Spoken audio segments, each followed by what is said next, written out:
Senate Bill 1433, SB 1433. The short title of this bill is Students' Distant Learning Plans Funding. This bill is going to be in the Senate Appropriations Committee because it is an appropriations bill, and we know what we think about appropriations bills, and we'll get to that in just a second. But it was introduced by Senator Mesnard, and actually what it does is that it requires that students who receive instruction through a long distance method, in other words, like internet or whatever, in other words, not in the classroom, that they receive the same funding as people in the classroom. And for that, we need an appropriation, we need more money.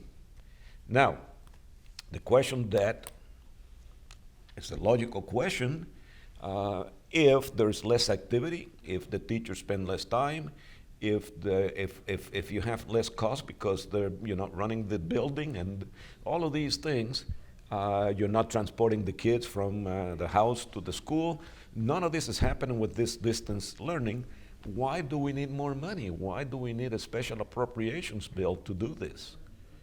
I don't have the faintest idea. I mean, well, the school districts have a budget, and how they spend that budget, I suppose, is based upon the fact that they're anticipating that the students and the teachers are going to be in the classroom, but in many instances they're not. And students are staying at home, and the teachers are trying to teach them either through Zoom or some other computer program. And I think most people have been made aware of the fact that many students, even though they're supposed to be on that, they don't even bother turning it on. So the students are not being taught, but now they want additional money to cover that cost, plus they want to keep the budget that the school districts already have been approved, and the teachers aren't in the classroom in many instances. And so I'm not sure why we should be having to pay in a lot of additional money to pay this. And I mean, if you read it, some of the things that the students that can do is, they really don't have to do anything. But this is an emergency bill, and an emergency bill means that they want to protect the public peace.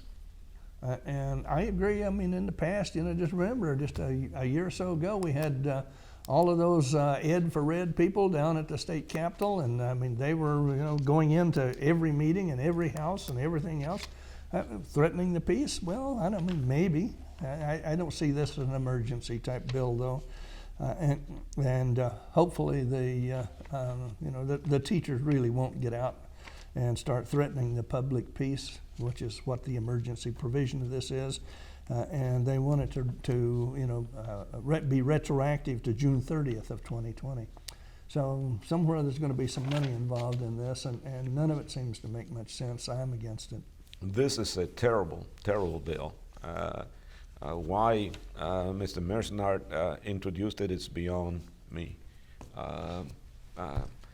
All you got to do, folks, or contact your Senate Appropriations members and tell them you read the bill and that you don't want to fund kids at the same level when they're not getting the same level of education. Have you ever heard of teachers unions to know why he introduced it? I'm trying to be kind. Me too. But I'm also trying to be honest. Yeah. Yeah.